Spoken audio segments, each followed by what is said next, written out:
Last class में हम लोगों ने क्वेश्चन नंबर 41 किया था, जिसमें हम लोगों ने एक कंप्लीट कैश फ्लो स्टेटमेंट बनाया था। आपको याद भी होगा, आप देख सकते हैं 41 क्वेश्चन। आज हम करेंगे सबसे पहले क्वेश्चन नंबर 45 आपकी बुक TS ग्रेवाल से। लेकिन इस क्वेश्चन को करने से पहले कुछ चीज़ें आपको बतानी है, कुछ चीज़ें आपको समझनी है, उसके बाद इस क्वेश्चन को करने में आसानी होगी। देखिए क्या है कि अब आने वाले क्वेश्चंस में आपको कुछ एडजस्टमेंट्स भी दे रखे होंगे। आने वाले क्वेश्चंस में अब आपको कैश फ्लो स्टेटमेंट तो बनाना ही होगा। कैश फ्लो स्टेटमेंट बनाने के साथ साथ आपको कुछ एडजस्टमेंट्स भी दे रखे होंगे जिनका यूज करते हुए बनाना होगा, और एग्जाम में यही क्वेश्चन आता है। और ये जो क्वेश्चन हम लोग कर रहे हैं ये 2015 का क्वेश्चन है।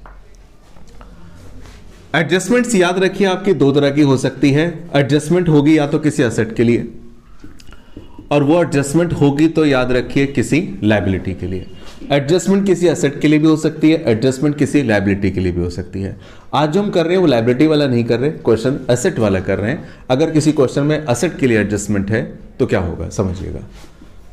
पहली बात तो क्वेश्चन में जिस चीज की एडजस्टमेंट दे रखी है, याद रखिए आपको उसका एक सेपरेटली अलग से अकाउंट बनाना होगा। पहले समझिएगा, बाद में नोट कीजिएगा। बात समझनी है क्या? अब आने वाले क्वेश्चन में आपको क्या होगा, अगर एडजस्टमेंट किसी एसेट के बारे में है तो आपको उस एसेट का अकाउंट बनाना होगा। एसेट कौन सी?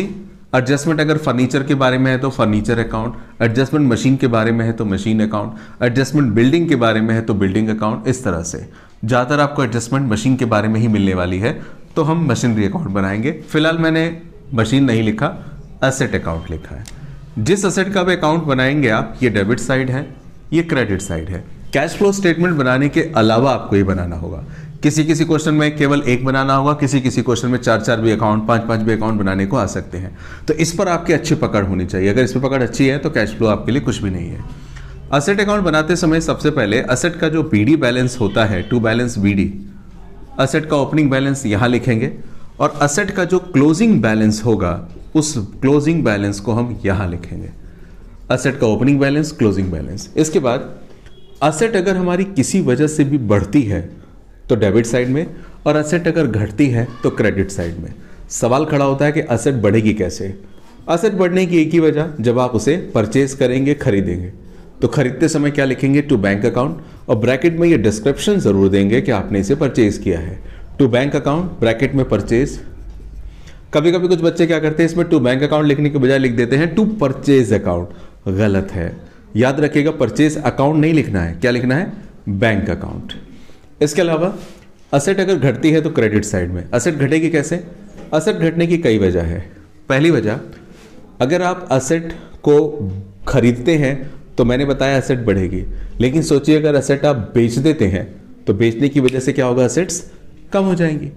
तो एसेट अगर घटती है तो उसके पीछे वजह क्या होती है? उसका बेचना। बाई बैंक अकाउंट, ब्रैकेट में सेल्स लिख दिया जाएगा यहाँ पे, जितने में भी बिकी है। यहाँ पे एक और बात इसमें ऐड कर दूं, कुछ बच्चे यहाँ पर बाई बैंक अकाउंट लिखने के बजाय लिख देते हैं बाई सेल्स अकाउंट। गलत है। जैसे यहाँ पे परचेज लिखना गलत है तो यहाँ पे सेल लिखना भी गलत है। बाई बैंक अकाउंट, ब्रैकेट में सेल लिखेंगे। अच्छा, बेच दिया हमने यहाँ पर। इसके बाद आगे की बात समझिए, एसेट और किस वजह से कम हो सकती है? डेप्रिसिएशन की वजह से। बिल्कुल सही। तो यहाँ पे लिखते हैं बाई डेप्रिसिएशन अकाउंट, जो भी डेप्रिसिएशन उस एसेट के ऊपर लगा। और एक इसमें एक एडिशनल पॉइंट और है कि जो भी एसेट आपकी है, आप उस एसेट को यूज करते हैं साल भर, तो यूज करने की वजह से डेप्रिसिएशन लगता है, मैंने यहाँ पे लिख दिया। बेचते हैं तो यहाँ पे लिख दिया। जिस एसेट को आपने साल के दौरान सेल किया होगा, सोचिए उस एसेट को सेल करने पर आपको क्या हो सकता है? हो सकता है प्रॉफिट हुआ हो सकता है लॉस हुआ हो। भाई कोई मशीन है आपकी 40,000 रुपए की, और मान के चलिए उसे आपने आज 35,000 में सेल आउट किया, यानी कि इसे सेल करने पर आपको 5,000 का क्या हो गया? लॉस हो गया। तो वो जो लॉस हो गया वो भी इस अकाउंट में आता है, लेकिन उसे लिखते क्या है? लिखते हैं बाय SPL अकाउंट, यानी कि statement of profit and loss account. Bracket में लिख देते हैं लॉस। लेकिन अगर उस एसेट को आपने प्रॉफिट पर बेचा, 40 वाली चीज को 48,000 में अगर आपने सेल आउट किया होता तो 8,000 का प्रॉफिट होता, तो वो 8,000 का प्रॉफिट यहाँ पे आता, तब आप क्या लिखते? टू SPL अकाउंट, गेन या प्रॉफिट यहाँ पे आ जाता। यह अकाउंट कैश फ्लो स्टेटमेंट बनाने से पहले आपको बनाना पड़ेगा वर्किंग नोट्स में, और इसके बेस पर आपकी कैश फ्लो स्टेटमेंट पूरी तरह से तैयार हो पाएगी। अगर ये नहीं बना सही तो कैश फ्लो स्टेटमेंट बेकार हो जाएगा। तो इसका फॉर्मेट जरूर लिखिएगा आप। इसके बाद अब मैं क्वेश्चन कर रहा हूँ 35 कौन सा 45 क्वेश्चन है, 2015 में आया हुआ है एग्जाम में। क्वेश्चन नंबर 45 पर आइए, पेज नंबर 5.102 पे। इसको बड़े ध्यान से पहले रीड करना है क्वेश्चन को, देन हैव टू सॉल्व। 2015 में आया हुआ क्वेश्चन है और सुन के थोड़ा आश्चर्य होगा कि सीबीएसई में सबसे मुश्किल साल 2015 को ही बोला गया है। उस साल सभी पेपर बहुत मुश्किल आए थे। देखते हैं अब अकाउंट्स का मुश्किल था कि नहीं, अभी करके आप बताएंगे। लेकिन उस साल सारे पेपर, विशेषकर मैथ्स का पेपर तो बहुत खतरनाक आया था, मैथ्स और फिजिक्स का। देखते हैं जरा 45 question. Following are the balance sheet of solar power limited as on 31 March 2014 and 2013। क्या क्या दे रखा है जरा ध्यान से देखिए सभी, प्लीज बुक को देखिएगा। पहला आइटम क्या है, इक्विटीज एंड लायबिलिटीज। उसमें सबसे पहला आइटम आपको दे रखा है share holder funds. Share holder funds में शेयर कैपिटल है 22 लाख से 24 लाख, यानी कि शेयर कैपिटल बढ़ रही है। शेयर कैपिटल आपको बढ़ते हुए दिखेगी हमेशा। रिजर्व एंड सरप्लस, एक बात याद रखिए, बैलेंस शीट में हर आइटम हम लोग देखेंगे, लेकिन जिस आइटम के साथ नोट नंबर आपको दे दिया गया, जिस आइटम के साथ नोट नंबर दे दिया गया, जैसे रिजर्व एंड सरप्लस के साथ क्या दे रखा है, नोट नंबर में 1 दे रखा है, तो कसम खा लीजिए आपको उसे बैलेंस शीट में देखना ही नहीं है, बिल्कुल नहीं देखना। जैसे आ गया reserve and surplus note number 1, इसे नहीं देखना, सीधा बैलेंस शीट के नीचे जो नोट्स टू अकाउंट बने हुए हैं ना, वहां पे पहुंच जाना है और नोट नंबर 1 को देखना है।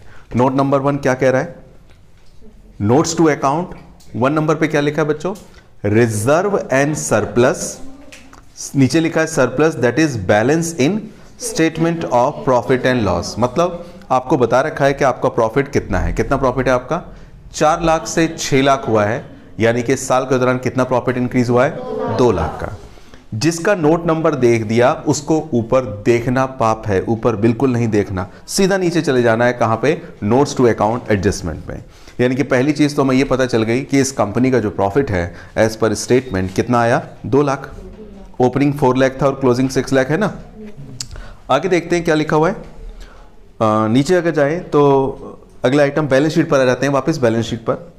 बैलेंस शीट में क्या लिखा है, नॉन करेंट लायबिलिटीज लिखी है, लॉन्ग टर्म बोरिंग, हमने कोई कर्जा उठा रखा है, लोन ले रखा है, जो कि पहले 340 का था 480 का हो गया है। लोन बढ़ गया है, घट गया है, बढ़ गया है। बढ़ गया है इसका मतलब हमने लोन और ले लिया होगा, ठीक है। आगे देखते हैं करंट लायबिलिटी, उस पर मार्क जरूर कीजिए, करंट एसेट और करंट लायबिलिटी पे कैसे।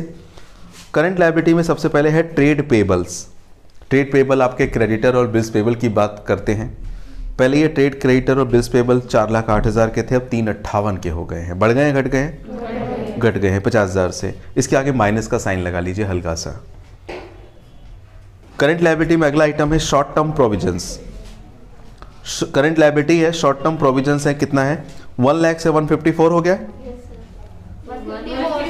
हाँ 154 से 1 लाख हो गया, ध्यान रखिएगा। ओपनिंग 154 है और क्लोजिंग 1 लाख है, तो इसे माइनस में भी दिखा दीजिए। अगला सामान क्या है जरा देखते हैं। एसेट्स में जाते हैं। एसेट्स में क्या क्या है हमारे पास,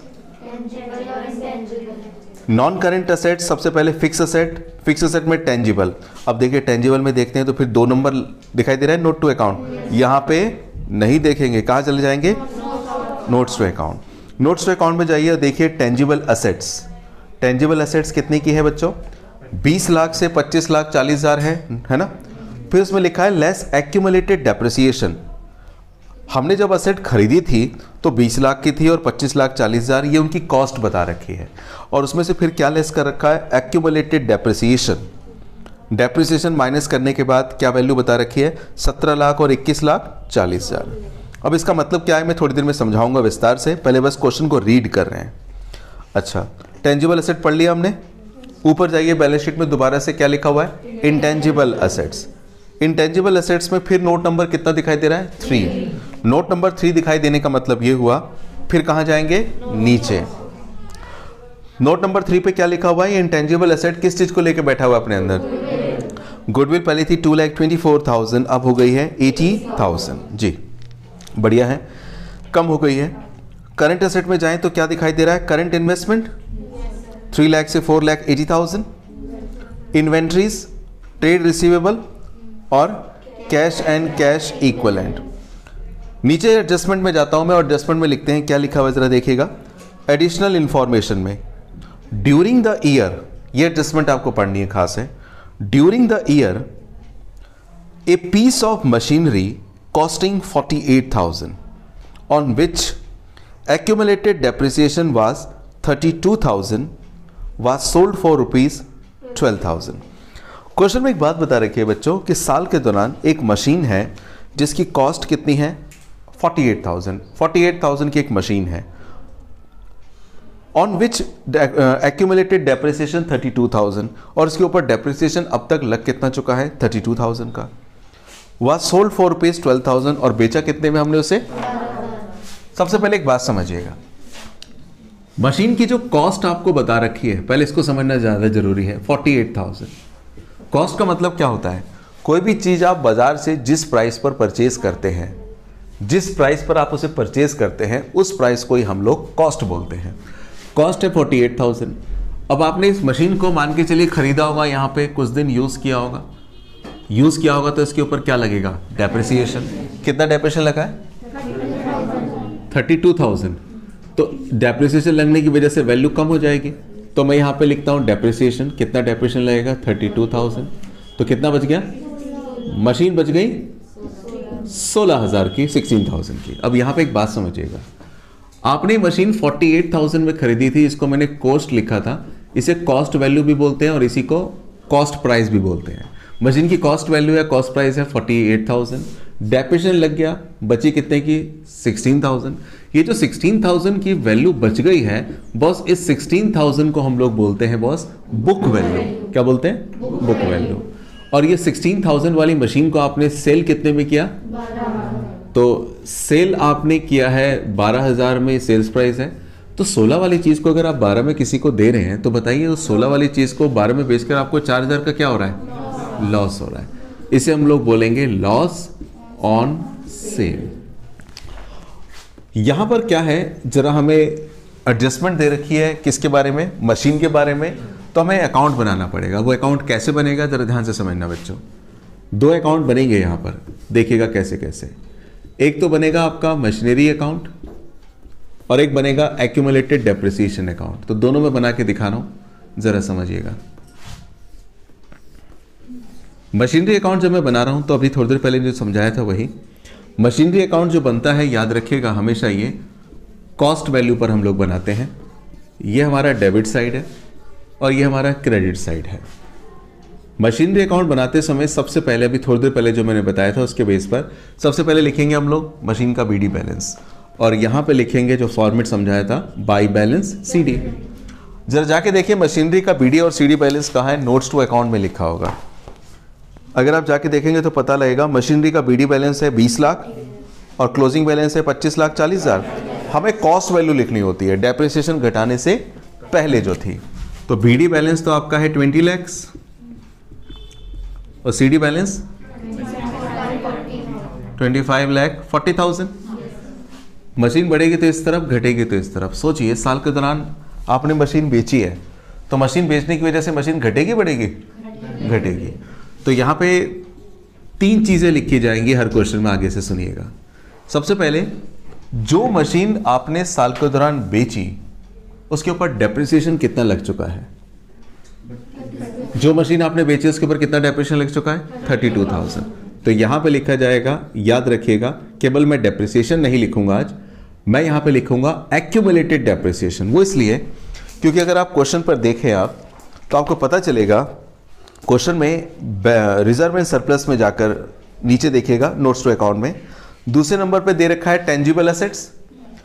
टेंजिबल एसेट में मशीनरी लिखी है 20 लाख और 25 लाख के आसपास, फिर लेस क्या लिखा हुआ है, एक्यूमुलेटेड डेप्रिसिएशन। तो यहां पे क्या होगा, केवल मैं डेप्रिसिएशन नहीं लिखूंगा।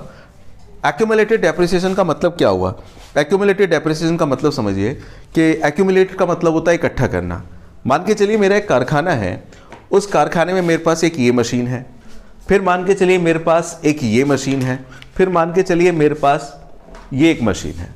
अब ये मेरे पास मान के चलिए 3 मशीनें हैं, तो मैं इस मशीन को यूज़ कर रहा हूँ, इस पर भी डेप्रिसिएशन लग रहा होगा, इस मशीन को मैं यूज़ करूँगा, इस पर भी डेप्रिसिएशन लग रहा होगा, और इस मशीन को मैं यूज़ कर रहा होगा तो इस पर भी डेप्रिसिएशन लग रहा होगा। कंपनी हर मशीन के अलग से डेप्रिसिएशन अकाउंट, इसका अलग से डेप्रिसिएशन अकाउंट या इसका अलग से डेप्रिसिएशन अकाउंट नहीं बनाती, वो एक डेप्रिसिएशन अकाउंट बना देती है। उसमें इस मशीन का भी डेप्रिसिएशन, इस मशीन का भी डेप्रिसिएशन और तीसरी मशीन का भी डेप्रिसिएशन उस डेप्रिसिएशन अकाउंट में डाल दिया जाता है। तो उस अकाउंट में जो डेप्रिसिएशन है वो इस मशीन का भी है, इस मशीन का भी है और इस मशीन का भी है, मतलब सभी मशीनों का डेप्रिसिएशन उस अकाउंट में है। तो जिस अकाउंट में सभी मशीनों का डेप्रिसिएशन है उस अकाउंट को हम लोग क्या नाम बोल रहे हैं? Accumulated depreciation. एक्यूमुलेट का मतलब होता है इकट्ठा करके, जैसे घर का सारा कूड़ा एक डस्टबिन में जाता है ना, रख दिया जाता है सारा, उसमें डाल देते हैं, ऊपर वाले नीचे वाले जो भी छोटा बड़ा सब कूड़ा उसमें डाल देते हैं। वैसे हर असेट का डेप्रिसिएशन हम किस में डाल देते हैं? एक्यूमुलेटेड डेप्रिसिएशन अकाउंट में। तो यहाँ पे जब डेप्रिसिएशन लिखेंगे तो यहाँ पे लिखेंगे बाई एक्यूमुलेटेड डेप्रिसिएशन अकाउंट। कितना डेप्रिसिएशन होगा?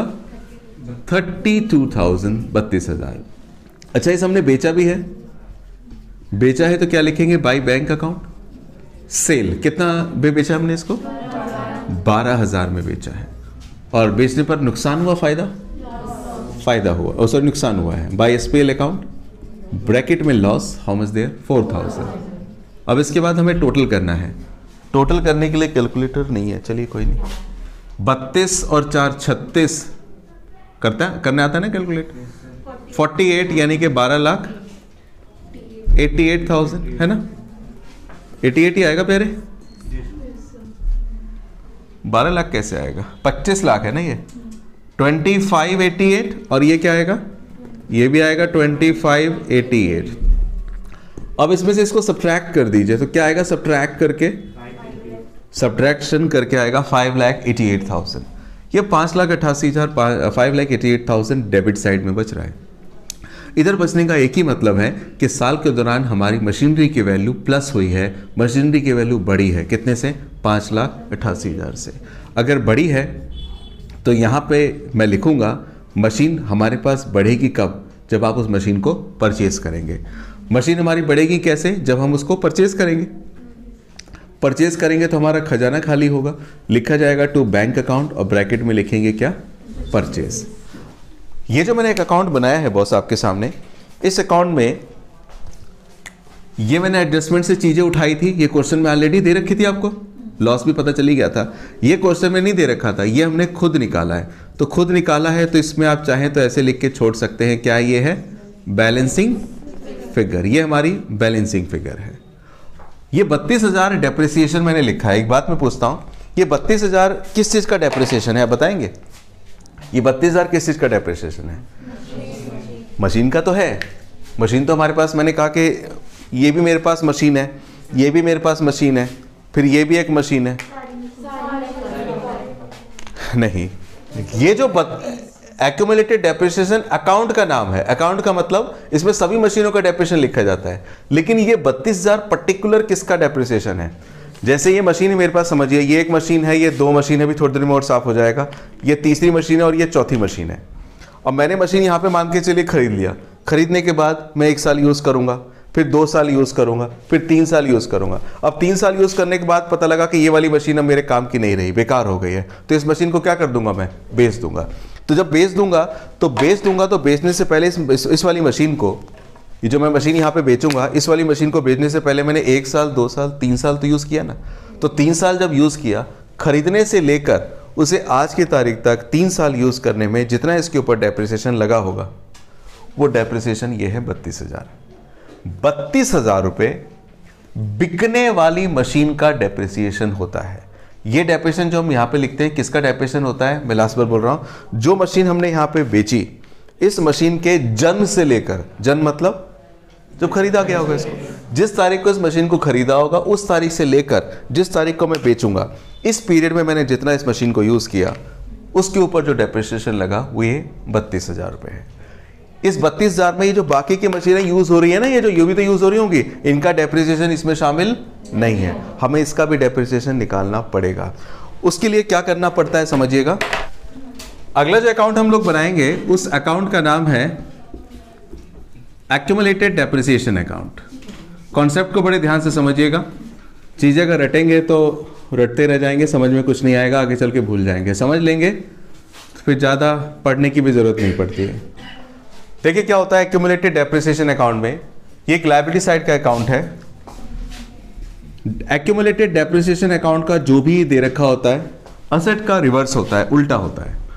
सबसे पहले यहां पे लिखा जाता है बाय बैलेंस बीडी और यहां पे लिखा जाता है टू बैलेंस सीडी। असेट में बीडी यहां था, सीडी यहां गया। डेप्रिसिएशन में उल्टा होता है, बीडी यहां पर आता है, सीडी यहां पर आता है। इस तरह का अकाउंट आपने 11th क्लास में भी पढ़ा था, याद नहीं होगा कोई बात नहीं। मैं कौन सा अकाउंट बना रहा हूं? Accumulated depreciation account. प्लीज ध्यान से देखिएगा। एक्यूमुलेटेड डेप्रिसिएशन अकाउंट का बीडी बैलेंस जरा देख के बताइए, नोट्स टू अकाउंट में लिखा होगा। एक्यूमुलेटेड डेप्रिसिएशन का बीडी बैलेंस है बच्चों 3 लाख। बीडी बैलेंस है 3 लाख और सीडी बैलेंस 4,10,000। बस एक काम करना होता है, सुनिए 4 लाख है, 10,000 क्यों बोला फिर आपने? चलिए कोई नहीं, गलती हो गया आपसे। अच्छा एक बात समझिएगा, मशीनरी अकाउंट में यहां पे देखिए एक्यूमुलेटेड डेप्रिसिएशन लिखा हुआ दिखाई दे रहा है आपको? ये जो एक्यूमुलेटेड डेप्रिसिएशन यहां पे दिखाई दे रहा है, ये फिगर, ये आइटम एक्यूमुलेटेड डेप्रिसिएशन अकाउंट में जाएगा।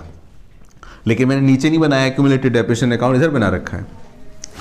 ये फिगर एक्यूमुलेटेड डेप्रिसिएशन अकाउंट में जाएगी, खुद क्रेडिट में है तो वहां पर डेबिट में जाएगा।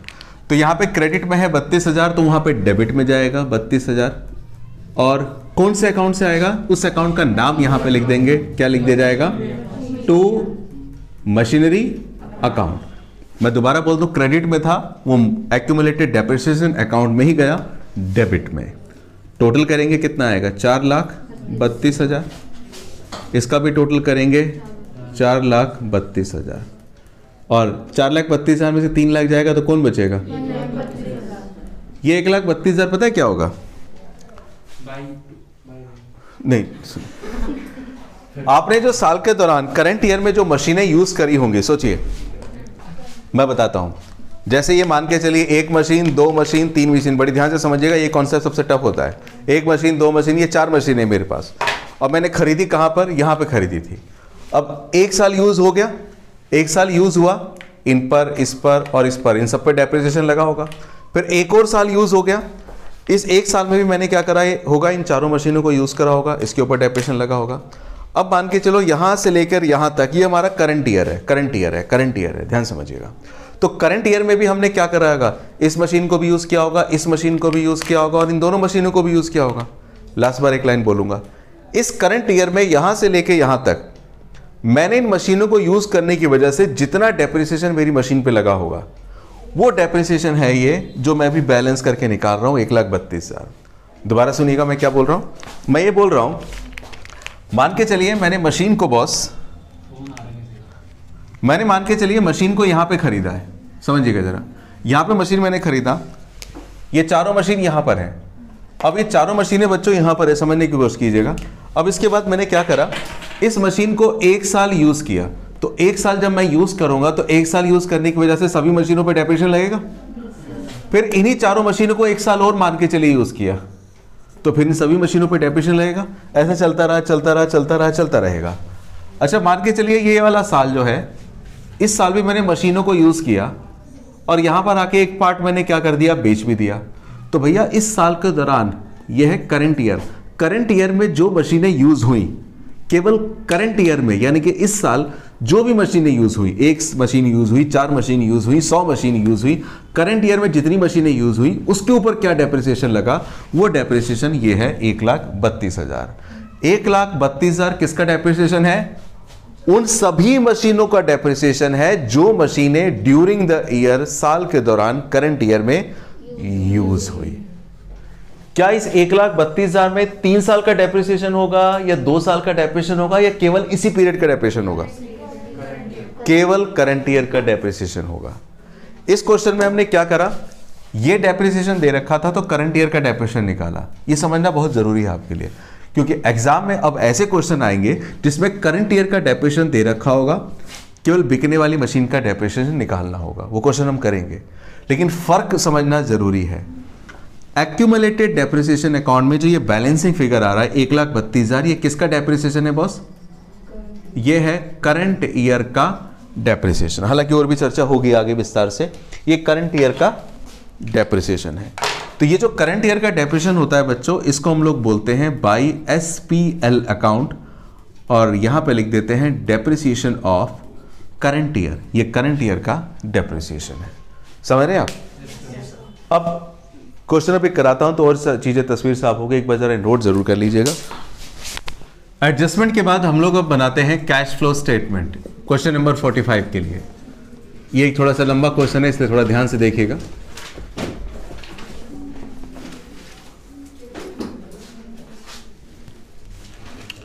कैश फ्लो स्टेटमेंट बनाते समय हम लोग 3 एक्टिविटीज में काम करते हैं। पूरे के पूरे क्वेश्चन को 3 एक्टिविटीज में बांट देते हैं। पहला हिस्सा जो हमारा होता है, यहां पर हेडिंग बनाते हैं हम लोग क्या, cash flow from operating activities.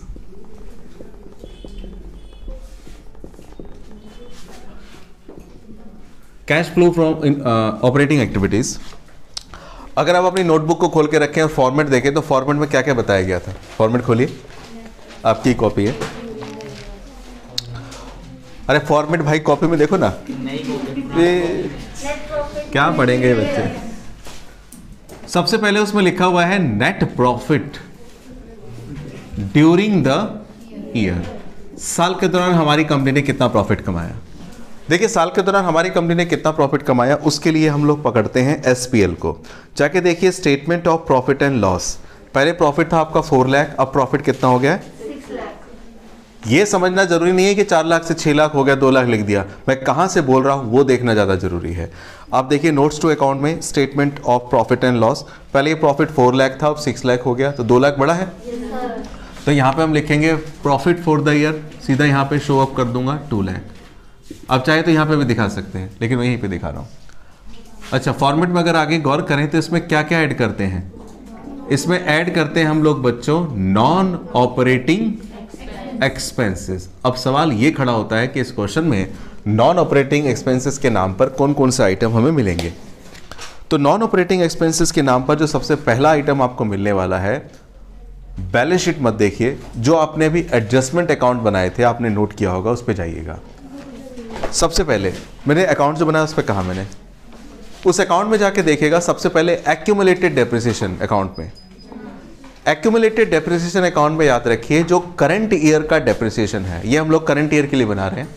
तो करंट ईयर का जो आपका डेप्रिसिएशन है, कितना है करंट ईयर का डेप्रिसिएशन 1,32,000। जो करंट ईयर का डेप्रिसिएशन है वो यहां पे लिखा जाता है। लिखते हैं क्या, एक्यूमुलेटेड डेप्रिसिएशन।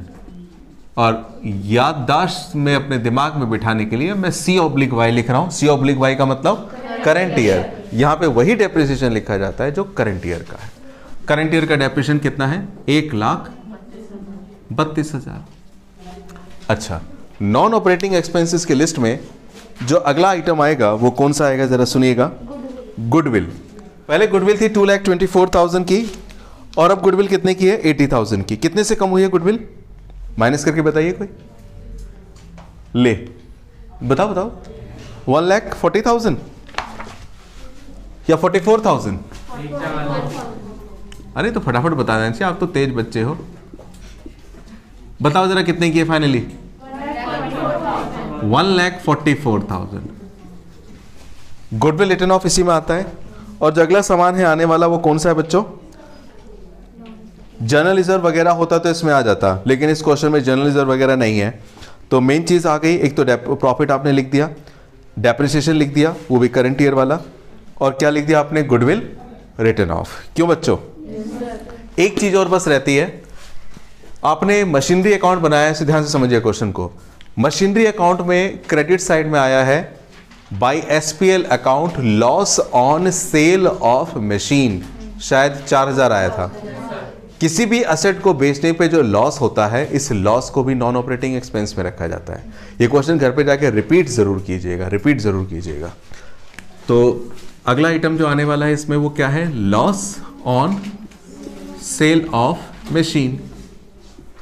कितना लॉस हुआ है 4,000। ठीक है, और कुछ नहीं है। अच्छा, इसके बाद इसमें से लेस करते हैं क्या, non operating income. Non operating income अक्सर आपको नहीं मिलती है। नॉन ऑपरेटिंग इनकम में आपको याद हो, एक था रिफंड ऑफ टैक्सेस और दूसरा profit on sale of asset. जैसे यहाँ पे मशीन हमने 4000 के लॉस पे बेची है, अगर प्रॉफिट पे बेची होती तो प्रॉफिट यहाँ पर आता। फिलहाल इस क्वेश्चन में नहीं है तो नहीं है, कोई बात नहीं, मायूस होने की जरूरत नहीं है। Non operating income nil. अब प्लस माइनस करके क्या आने वाला है, कैलकुलेटर बताइए। पक्का 2 और 1 3 और 1 4 लाख, तो ये हो गया, और 4 ये कितना हो गया 48। कोई बता रहा था, कितना बता रहे हैं, 4 पक्का। चलिए 4,80,000 आ गया, बहुत बढ़िया बताया। अब ये जो 4,80,000 बताया, सही बताया कि नहीं बताया वो तो आप जाने, लेकिन मैं तो लिख दे रहा हूं। इस 4,80,000 को हम यहां पे भी लिख देते हैं और यहां पे भी लिख देते हैं। इसे हम लोग क्या बोल देते हैं, याद कीजिए क्या बोलते थे, बताओ बताओ।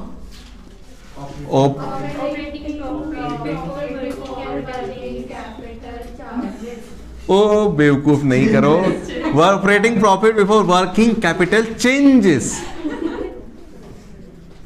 ये गलती कॉमन है, हो जाती है बच्चों से, क्योंकि राइटिंग मेरी ऐसी है ना सुंदर वाली। ये चेंजेस लिखा है CHANGES, that is changes not charges. कोई बात नहीं। इसके बाद हम लोग इसमें क्या ऐड करते हैं, ओहो, increase in current liability and decrease in current assets. देखिए कौन सी ऐसी करंट लायबिलिटी जो बड़ी है, कौन सी करंट लायबिलिटी बड़ी है। करंट लायबिलिटी में जाइएगा, क्या बात कर रहे हो, ऐसे नहीं बोलते मैडम जी। करंट लायबिलिटी कोई भी नहीं बढ़ी है। देखिए कोई करंट एसेट घटी है क्या, और इसमें एक करंट एसेट में आपको पहले एक बात बता दूं, ये जो लिखा है ना वो करंट इन्वेस्टमेंट, इसको अभी स्टार मार्क करके छोड़ दीजिएगा, मैं बताऊंगा। इसे आपको लास्ट में लेना होगा, कैश एंड कैश इक्विवेलेंट में, अभी बताऊंगा क्यों।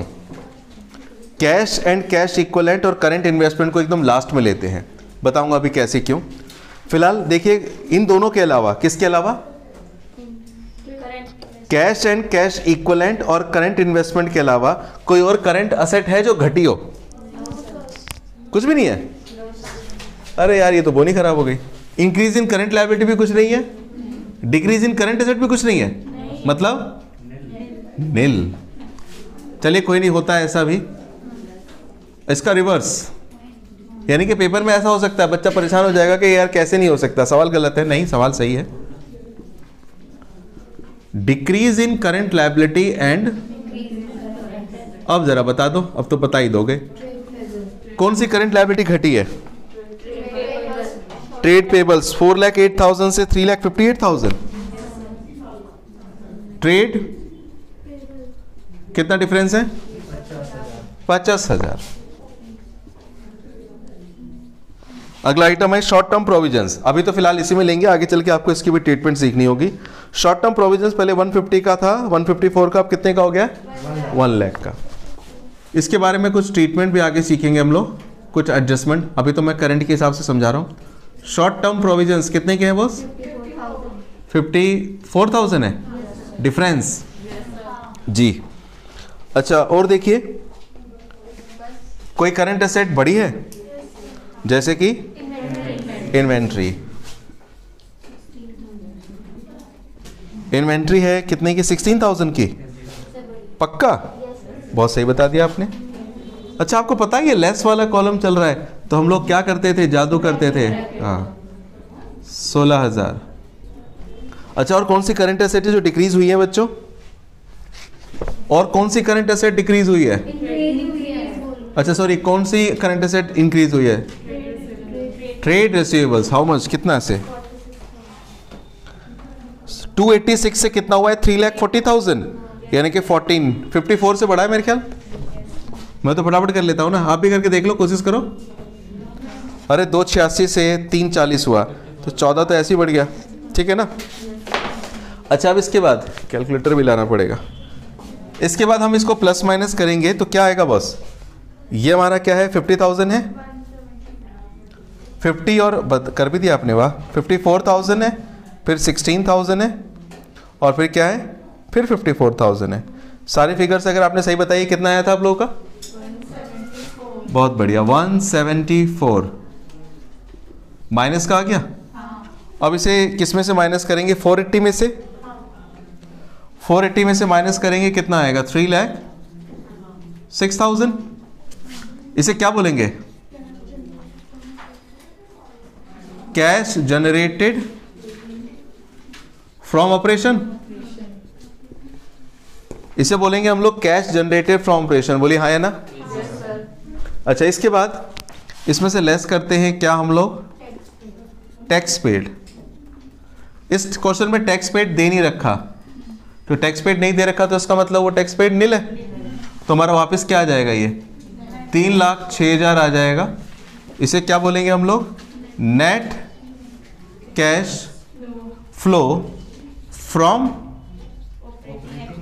Operating activities. इसको क्या नाम दे देंगे? ए। ये हमारा ए आया। यहां पर इसकी ट्रीटमेंट एक और होगी, आगे चल के आप सीखेंगे। इसी क्वेश्चन को एक तरीके से और पेश किया जाता है, उसमें कुछ और विचारधारा, कुछ और कंसेप्ट लगाए जाते हैं। फिलहाल अभी जो हमने किया है, ये कौन सा निकाला है? Cash flow from operating activities. ये क्वेश्चन खत्म नहीं हुआ है, अभी क्या क्या बचा हुआ है? अभी हमारा बचा हुआ है फाइनेंशियल एक्टिविटीज, और क्या बचा हुआ है? Investing activities. एक बार जरा नोट कर लीजिएगा। आगे का पार्ट करते हैं जरा। पहला पार्ट हमने करा किसका? Net cash flow from operating activities. अब दूसरा पार्ट आएगा, मार्किंग भी कर सकते हैं इसको, उसका नाम होगा cash flow from investing activities. लिख लीजिएगा पूरा सही से। इसमें बस केवल और केवल जो हमारी फिक्स असेट है उसकी चर्चा करेंगे बस, मगर करेंगे। अगर आप जाएं, देखिए असेट साइड में टेंजिबल असेट, पहले बैलेंस शीट में जाइए, लिखा हुआ है टेंजिबल असेट, फिर लिखा हुआ है 2, नोट नंबर 2 लिखा है ना, तो फिर हम उसे ऊपर नहीं देखेंगे, कहां देखेंगे? नीचे। 2 नंबर नोट पे जाइएगा और क्या लिखा हुआ है? Tangible asset. मैं 2-3 बातें कहूंगा, उसे ध्यान से सुनिएगा। पहली बात मैंने क्या बोली? अगर जिसके आगे नोट लिख गया तो उसे ऊपर देखना नहीं है, कहां पे देखना है? नीचे देखने चले गए। लेकिन इसमें एक और प्रॉब्लम है, नीचे तो देख लिया आपने, मशीन और डेप्रिसिएशन दोनों दिख रहे हैं, लेकिन अगर आपने उसका अकाउंट बना दिया है, अभी थोड़ी देर पहले देखिए क्वेश्चन में आपने मशीन का अकाउंट बनाया है, जिस चीज का आपने अकाउंट बना दिया है, जिस चीज का आपको अकाउंट बना दिया है, तो फिर आप उसे बैलेंस शीट और नोट से भी नहीं देखेंगे, उसे देखेंगे कहां से? अकाउंट से। कौन से अकाउंट? जो एडजस्टमेंट में आपने बनाई थी। थोड़ी देर पहले जाइए, अपनी कॉपी में जाइएगा, प्रीवियस पेजेस पे, वहां पे देखिए मशीन अकाउंट आपने बनाया है, और वहां से 2 चीजें उठाइए केवल। पहली चीज, मशीन कितने की खरीदी, और दूसरी चीज, मशीन कितने की बेची। दिखाई दे रही है आपको? क्या क्या दिखाई दे रही है? पहले बताइए कितने की मशीन सेल करी, क्योंकि इन्वेस्टिंग एक्टिविटीज में तो फिक्स असेट की बात होती है जी। तो यहां पे लिखेंगे सबसे पहले सेल ऑफ मशीनरी। मशीनरी बेची कितने में बस? जी। उससे पैसा आएगा कि जाएगा? प्लस में रहने दीजिए। अच्छा, वहां पे मशीन खरीदी भी है ना शायद? अच्छा, तो परचेज ऑफ मशीनरी कितनी खरीदी है? 588 की। बच्चों 588 की मशीन खरीदी है, उससे पैसा आएगा कि जाएगा? जाएगा। तो इसे ब्रैकेट में दिखाएंगे, आया इतना, गया कितना, तो नेट कितना बच गया? 8 में से 2 गए 6, नहीं 8 में से 1 गया 7, कितना बच जाएगा? 576 इधर भी बचेगा और 576 इधर भी बचेगा, और दोनों के दोनों नेगेटिव में बचेंगे। 588 बड़ा था ना, इतना तो जानते ही हैं। ये जो 576 नेगेटिव में बचा है, इसे हम लोग बोलते हैं नेट कैश क्या? यूज्ड इन इन्वेस्टिंग एक्टिविटीज, और ये हमारा होगा बी पार्ट। यानी कि हमारी जो फिक्स्ड असेट्स हैं, उनकी सेल परचेज करने की वजह से हमारे पास कितना कैश आया या गया, उसकी चर्चा यहां पर हो रही है। सीधी सी बात है। तो कितना कैश हमारे पास गया है? नेट 5,76,000 का कैश एग्जिट हुआ है, आउट हुआ है। हाँ है ना? कोई और फिक्स असेट इसमें नहीं है। हालांकि एक फिक्स असेट और है, इंटेंजिबल है, वो गुडविल है, और गुडविल को आप ऑलरेडी ट्रीट कर चुके हैं यहां पर। कहां पर? नॉन ऑपरेटिंग एक्सपेंसेस में, है ना। तीसरे नंबर पे अगला आइटम देखिएगा बच्चों, उसका नाम क्या होगा? कैश फ्लो फ्रॉम, क्या नाम होगा इसका? Financial activities. Cash flow from financial activities कितना होगा जरा समझिएगा। फाइनेंशियल एक्टिविटीज के लिए हम लोग लायबिलिटी साइड में जाएंगे। लायबिलिटी साइड में जाके देखिए सबसे पहले शेयर कैपिटल। बच्चों शेयर कैपिटल पहले थी 22 लाख की, अब शेयर कैपिटल कितने की हो गई है? 24 लाख की। शेयर कैपिटल बढ़ी है। शेयर कैपिटल बढ़ने का मतलब यह है कि हमारी कंपनी ने साल के दौरान 2 लाख रुपए के शेयर्स इशू करे हैं, और शेयर इशू कर रहे हैं तो उससे पैसा सोचिए कंपनी के पास आया होगा या चला गया होगा?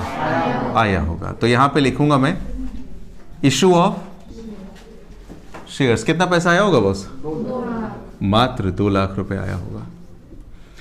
उसी में देखिए कोई और आइटम भी दिख रहा है शायद मुझे, लॉन्ग टर्म बोरिंग। जो लायबिलिटी साइड का आइटम आपने कहीं नहीं लिए अब उनको कंसीडर करेंगे। लॉन्ग टर्म बोरिंग में पहले बोरिंग थी 340 की, अब 480 की हो गई है, तो बोरिंग बढ़ी है, मतलब कर्जा बढ़ा है। तो यहां पे क्या लिखेंगे हम लोग? लिख देंगे लोन रेज्ड या बोरिंग रेज्ड। कितने का? 140 का। बहुत बढ़िया। उससे भी पैसा आया ही होगा। 2 लाख ही आया, 140 ही आया, तो टोटल कितना आ गया? तो 340 अपन को यहां पे लिखना है और 340 उधर भी लिखना है। इसे क्या बोलेंगे? Net cash flow. Net cash flow from financial activities, इसे नाम दे देंगे सी। अब इसके बाद क्या करना होता है समझिएगा बात को। लास्ट स्टेप पर है, लास्ट स्टेज है, देखिएगा क्वेश्चन के सॉल्यूशन की लास्ट स्टेज है नेट कैश चेंजेस। उसमें हम लोग ए, बी और सी के जो 3 चीजें हैं उन सभी को ऐड अप करेंगे। कैसे ऐड करेंगे जरा समझिएगा। ए में आपका क्या है? ए में 3,06,000 है ए में। बी में क्या है? बी में 5,70,000 है, लेकिन वो तो माइनस का है। और सी में क्या है? 340। ठीक है, तो बच्चों इन सबको प्लस माइनस करके यहां पर लिख दिया जाएगा। अगर इन सबको प्लस माइनस करके लिखूं तो क्या आएगा? 3,06,000 ये ना, इसके बाद माइनस करेंगे 5,76,000, फिर प्लस करेंगे 3,40,000। नेट प्लस माइनस करके ये बच रहा है 70,000। 70,000 बच रहा है, समझ रहे हैं आप? अब इसके बाद आपको याद हो इसमें हम लोग ऐड करते थे, क्या ऐड करते हैं जरा? Opening balance of. Opening balance इसमें ऐड करते हैं किसका किसका? प्लीज सामने देखिएगा। 2 चीजों का ऐड करते हैं बच्चों। एक कैश एंड कैश इक्विवेलेंट्स है ना, कैश एंड कैश इक्विवेलेंट्स का, और दूसरा एक और चीज करंट इन्वेस्टमेंट। क्यों ऐड करते हैं रीजन बता रहा हूं। इन दोनों का ओपनिंग बैलेंस कितना कितना है जरा बताइएगा। ओपनिंग बैलेंस दोनों का, कैश का ओपनिंग बैलेंस है 750 और उसका है 3 लाख। 750 और 3 लाख पता है कितने होते हैं? ये 7,50,000 है और ये 3 लाख है। मैं बताता हूं 10,50,000 नहीं आएगा? 10,50,000। अब इसका टोटल करेंगे कितना आएगा? 11,20,000। अब एक जादू, ये हमेशा बराबर होगा, ये बराबर होना चाहिए। क्लोजिंग बैलेंस ऑफ किसका? Cash and cash equivalent and current investment. Sir closing balance बताइएगा। कैश एंड कैश इक्विवेलेंट का क्लोजिंग बैलेंस कितना है? कितना है? 6,40,000 और 6,40,000 और 4 लाख कितना आएगा? 6 4 10 1 11,20,000 हो रहा है। इसका मतलब ये जो आपका क्लोजिंग बैलेंस निकल के आ रहा है ये हमेशा क्या होना चाहिए? इसके इक्वल होना चाहिए। दरअसल करंट इन्वेस्टमेंट के बारे में थोड़ा सा सुन लीजिए। करंट इन्वेस्टमेंट का मतलब क्या हुआ, ये थोड़ा सा हाईलाइटेड पार्ट है नए आपके लिए। देखिए करंट इन्वेस्टमेंट का मतलब होता है कि जब आपको लगता है कि आपके पास कैश पड़ा हुआ है और इस कैश की आपको 15 दिन, 20 दिन, 25 दिन, 2 महीना, 1.5 महीना, 3 महीने जरूरत नहीं है कैश की, तो आप शॉर्ट टर्म के लिए कहीं पर ऐसी जगह इन्वेस्ट कर देते हैं कि कभी इमरजेंसी पड़ी तो उसको हम वहां से फटाफट निकाल सकते हैं। तो जब आप पैसे को ऐसी जगह लगाएं जहां पे तुरंत आप निकाल सकते हैं जरूरत पड़ने पर, उस इन्वेस्टमेंट को हम लोग टेम्परेरी इन्वेस्टमेंट, मार्केटेबल सिक्योरिटीज या करंट इन्वेस्टमेंट बोलते हैं। वो भी एक तरह से कैश ही है जो हमारी जेब में रखने के बजाय हमने कहीं और रखा है, जरूरत पड़ेगी फटाफट हम वहां पे क्या कर सकते हैं, उसे विड्रॉ कर सकते हैं। तो जैसे बैंक का कैश आप फटाफट विड्रॉ कर सकते हैं, ऐसे करंट इन्वेस्टमेंट का अमाउंट भी आप इजीली विड्रॉ कर सकते हैं क्विकली। इसलिए इन दोनों को एक ही नेचर में रखा जाता है, इसलिए मैंने कैश एंड कैश इक्विवेलेंट के साथ करंट इन्वेस्टमेंट को लिया और आप भी लेंगे हर क्वेश्चन में। ये क्वेश्चन नंबर 45 का सॉल्यूशन है। That's it.